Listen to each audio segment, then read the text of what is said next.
Imagine for a moment standing at the edge of the sacred act of Qurbani, the ritual sacrifice that echoes the profound obedience of Prophet Ibrahim. The knife is poised, hearts are racing, and a simple phrase, Bismillah, hangs in the air. But what if that phrase is said late? Does it invalidate the entire Qurbani? This question, often whispered with worry and confusion among believers, touches on one of the most sensitive and essential parts of our worship, the intention and the timing of the invocation of Allah's name. Today, let's explore this deeply, drawing from the Quran, authentic hadith, and the practices of the Prophet and his companions, to clarify once and for all, is it true that saying Bismillah late invalidates your Qurbani? To start, it's important to understand why we say Bismillah in the first place. In every act of worship and even in the daily affairs of life, Muslims begin with Bismillah, in the name of Allah, as a declaration that our actions are dedicated to Him alone. This phrase is a shield, a blessing, and a sacred invocation. The Quran itself begins with it. In the name of Allah, the most gracious, the most merciful. Quran 1:1. The Prophet Muhammad emphasized its importance when he said, "Every important matter that does not begin with Bismillah is cut off at Tirmidhi." This hadith underlines how crucial it is to start with Allah's name to bless and validate our actions. But when it comes to Qurbani, the act of sacrifice, what exactly does this mean? The meat of the matter lies in understanding the Sunnah, the practice of the Prophet, and what the scholars have said about the exact timing of saying Bismillah. The Prophet taught his companions to say Bismillah, Allahu Akbar, at the time of slaughter, which sanctifies the act and distinguishes it from any other killing.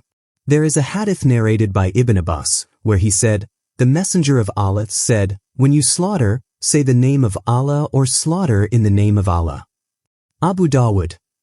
The purpose of this invocation is to ensure that the sacrifice is done solely for Allah's pleasure, to avoid any trace of cruelty or ritual impurity.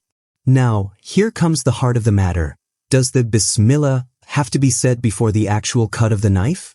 The answer, according to the majority of scholars, is yes, but with a caveat. The intention must be clear, and the name of Allah must be invoked before the animal's death, not necessarily in the exact split second before the knife touches the throat. The Hanbali and Shafi'i schools emphasize the necessity of saying Bismillah right before slaughtering to validate the sacrifice, while the Hanafi and Maliki schools allow a small window of understanding, focusing more on the intention than the timing itself. But what about the idea that saying Bismillah late, meaning after the animal has already been cut, invalidates the sacrifice entirely? The great Imam Ahmad ibn Hanbal said that if Bismillah is said after the cut, the sacrifice is not valid, because it was done without invoking the name of Allah at the time of slaughter. However, many scholars have nuanced this ruling, explaining that if the intention was there and the name of Allah was said as soon as the person remembered, the sacrifice may still be valid, especially if the animal did not suffer unnecessary pain or cruelty. Here, the mercy of Allah comes into play. Allah does not burden a soul beyond what it can bear.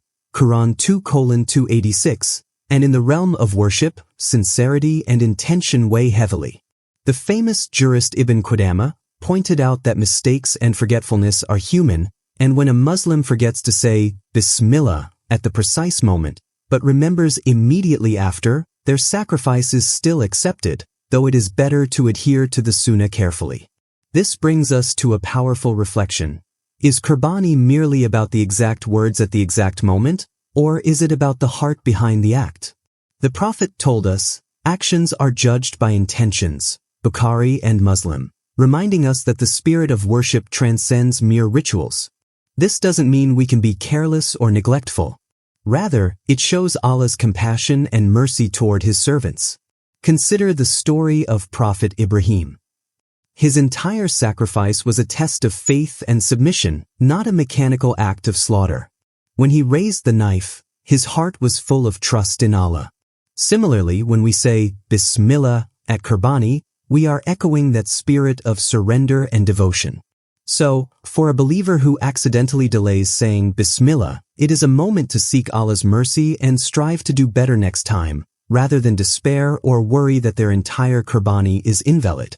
On the other hand, For those who deliberately neglect to say Bismillah, thinking it unnecessary, the ruling is stricter, and scholars warn against such disregard because it removes the spiritual blessing from the sacrifice.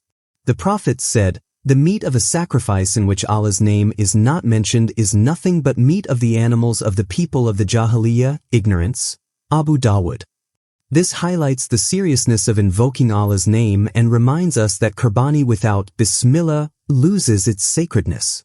As we ponder these teachings, ask yourself, how do you approach your acts of worship? Do you rush through them, or do you connect deeply, making every phrase and moment count? Qurbani is a beautiful symbol of submission, gratitude, and charity, and Bismillah is the key that unlocks its spiritual door. In conclusion, saying Bismillah late does not necessarily invalidate the Qurbani if it is said as soon as the person remembers, accompanied by sincere intention and care for the animal. However, the ideal in Sunnah is to say it at the moment of slaughter to honor the act fully and receive Allah's blessings. Let this serve as a reminder to approach our worship with mindfulness, love, and humility. After all, Allah is most merciful and oft forgiving, and He understands our intentions better than we do ourselves. May He accept our sacrifices, forgive our mistakes, and guide us to perfect our worship in His sight. Ameen. So next time you prepare for Qurbani, take a deep breath, remember the story of Prophet Ibrahim, say Bismillah with your heart, and know that you are part of a legacy of faith stretching back through the ages. Thank you for watching, and may Allah bless you and your family abundantly.